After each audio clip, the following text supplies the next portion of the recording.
Welcome everybody to Health Coaching TV, and this is the next video in my Our Happy Children series.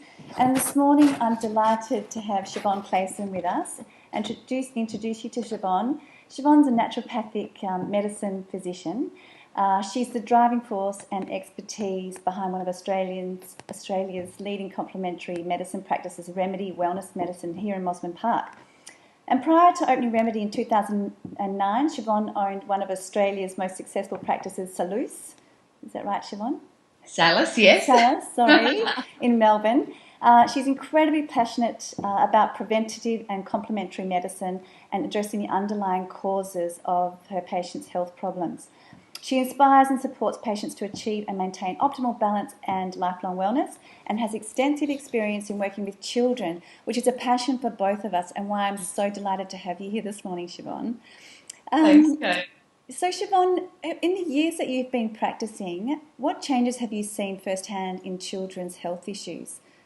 For example, immunity and look, there's been, I've been in practice for 14 years, in my 15th year, and certainly some huge changes, particularly in the area of immunity, as you alluded to. Yes. The use of medication in the early years of a child's life. You know, I'll often see little patients at 5 years of age where they may have been on multiple courses of antibiotics for recurrent infections by the time they've come to see me. Not just the odd one or two, but multiple courses of antibiotics. So frequency of infections, the chronic nature, the chronicity of some of these infections. Allergies are just going through the roof. Yes. Food allergies, respiratory allergies, environmental allergies. Because you hear it in the news and the statistics are bandied around, but I mean, you're seeing it firsthand. And has that changed in those 15 years that you've been in practice?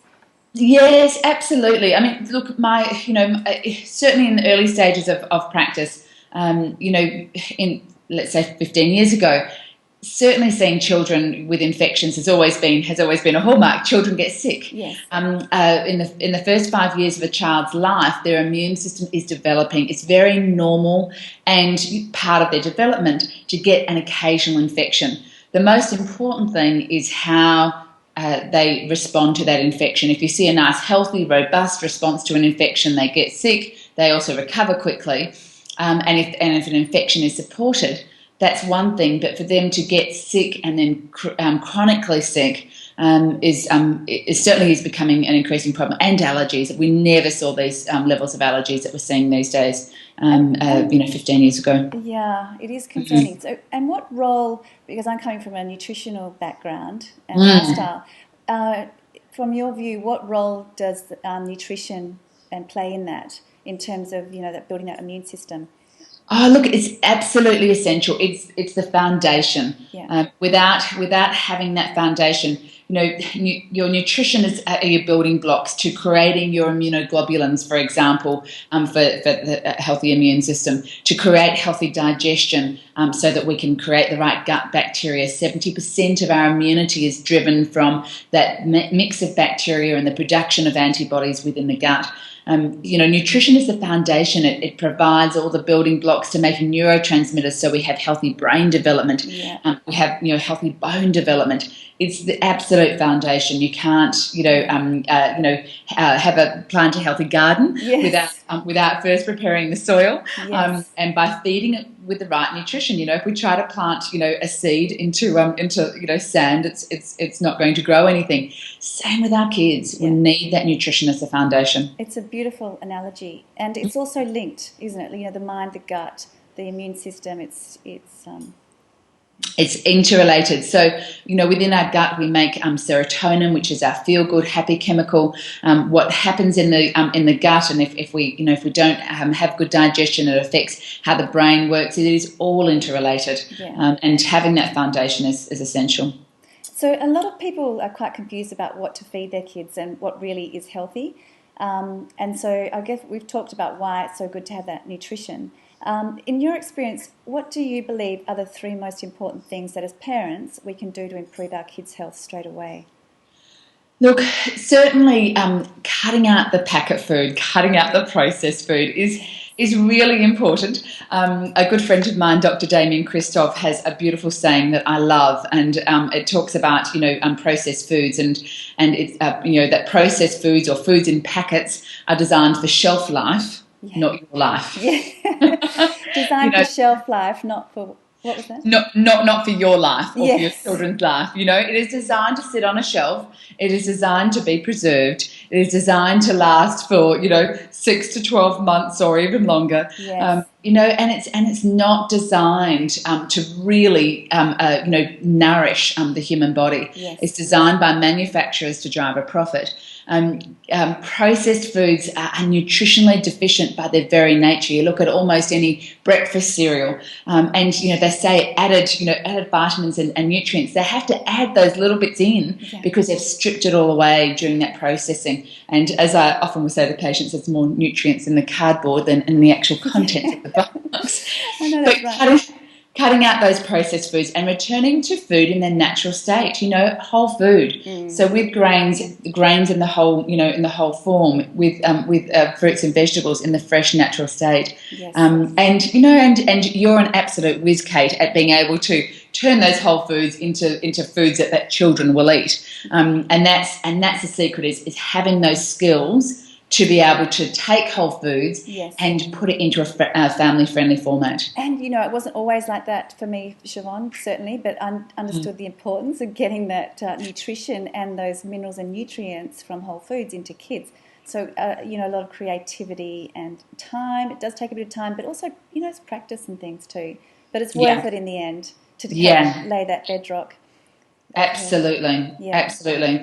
So the other things are ensuring good digestive health is absolutely important. If your children are getting upset tummies, constipation, if they're not opening their bowels every day, if they're getting loose bowel motions, if they're getting too much wind, if the family has to evacuate when a child leaves the toilet, they're all signs that the digestion is not working properly. That balance of good bacteria is possibly out. They could have low-grade infections. So digestive health is another foundational factor. Together with the third point is immunity that we mentioned earlier, and really taking that preventative approach.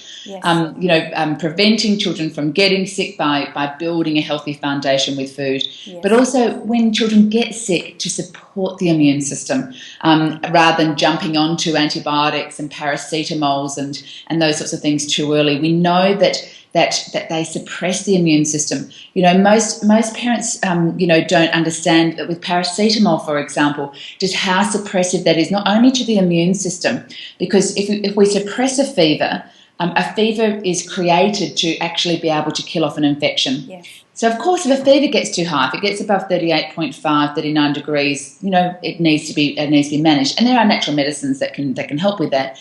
But if paracetamol is given too early, all it does is make an infection last for longer, because paracetamol does nothing against the infection, but it will suppress a fever. It also suppresses a really important part of our liver processing called the glutathione pathway. And children who are routinely given high amounts of paracetamol will have problems with liver processing and therefore toxicity levels. And you get this whole knock-on effect.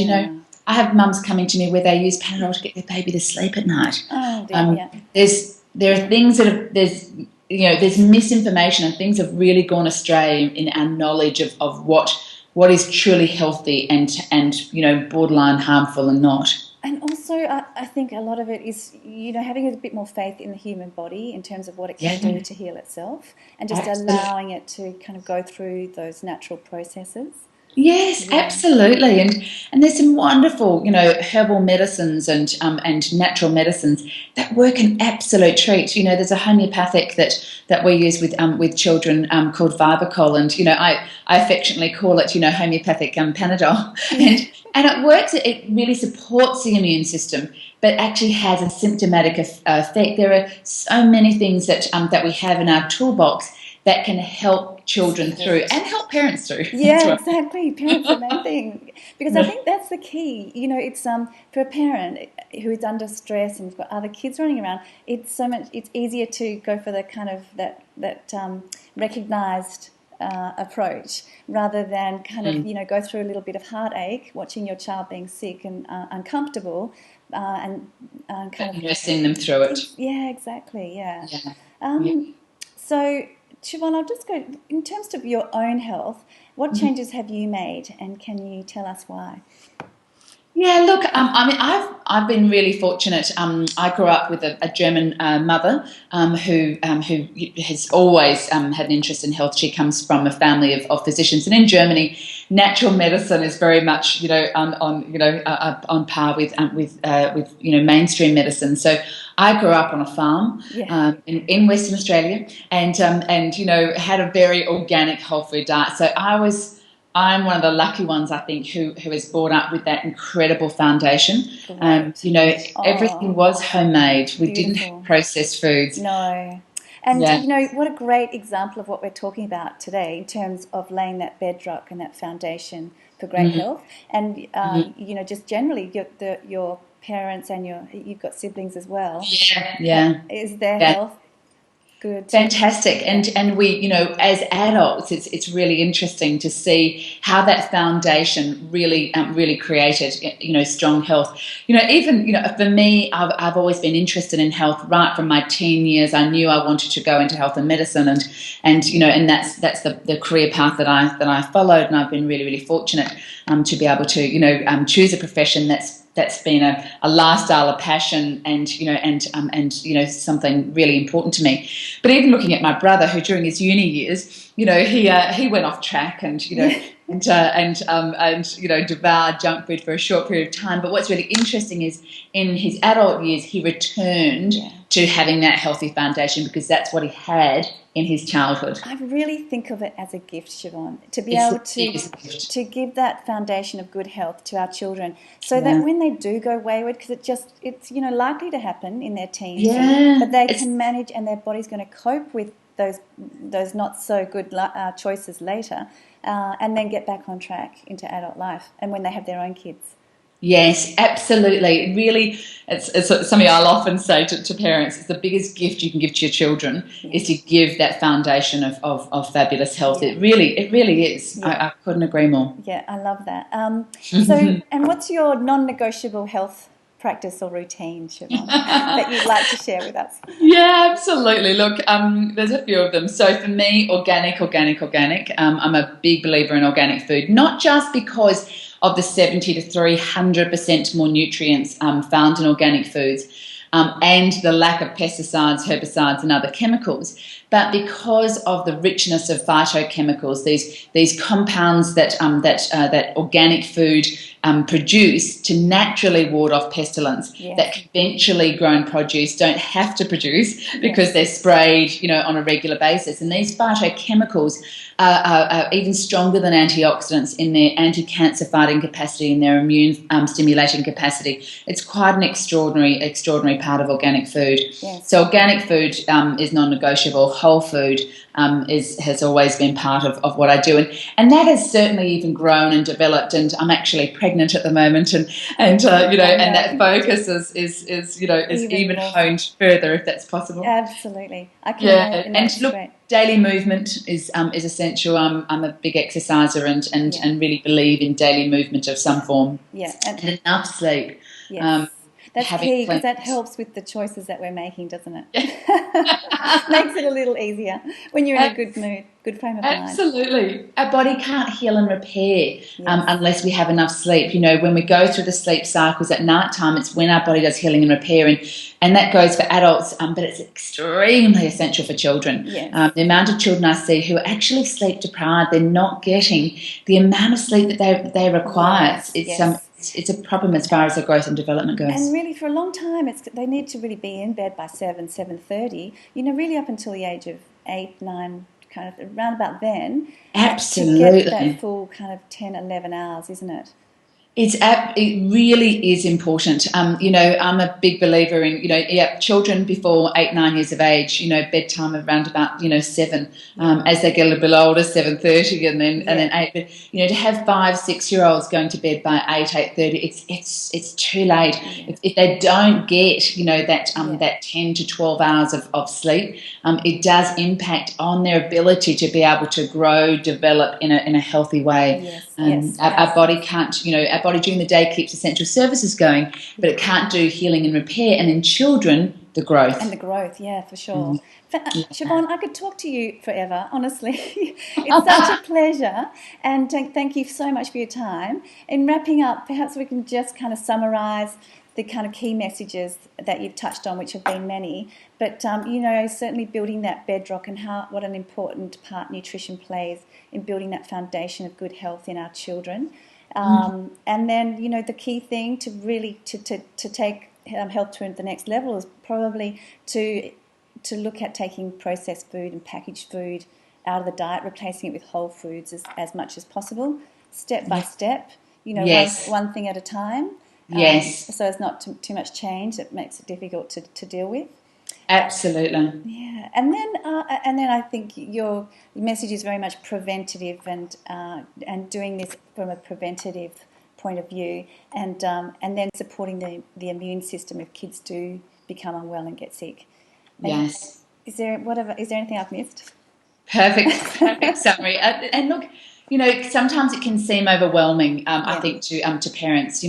Mother's guilt, I always say to mothers, starts from the moment they become pregnant. And mothers often feel guilty about, I'm not doing enough. Yeah. And it's the small changes that make a big difference. And, creating a foundation that you can actually build on. You don't have to be perfect overnight, but just making step-by-step changes is what creates change for the long term. And it's easier on children as well. Yes. The key message is absolutely prevention, and the health of your children is in your hands. Children are children; they cannot make adult decisions. I think that's a really good point. That we do have control for a small amount of window in their lives, so it's a really great opportunity to make the most of that while we can. Absolutely, yeah. So strong. Skill up, get educated, join Kate's Happy Children program. I couldn't be more of an advocate of your program, Kate. I think it's just such an incredible initiative to, from your level of experience, both as a nutrition and food coach, but also as a mother with young children, to actually be able to put together a program that is practical and hands-on and allows mums and dads to upskill. I can't recommend it more highly enough. Thank you very much, Chevonne. I appreciate it, and I'm really excited. It starts on the 31st of July, and I think the exciting thing also for mums is that I come across that they don't have time to be able to do things and to put the time aside to do this because they're just busy living their lives and doing what they have to do. So being an e-course online, I'm really excited because, people can do it from home, have a cup of tea, take some time out and really treat it as something that they can, enjoy, hopefully. Well, they will. And it's only an hour a week and recorded as well. So, hopefully, it's going to be great. So thank you very much. And Thanks, Kate. I really appreciate your time, Chevonne. It's been fantastic. And if anybody wants to know more about Our Happy Children, just visit ourhappychildren.com and all the details are there. So thanks so much, Chevonne, and we'll catch up soon. Take care. Thanks, Kate. Thank you. See you. Bye. Bye-bye.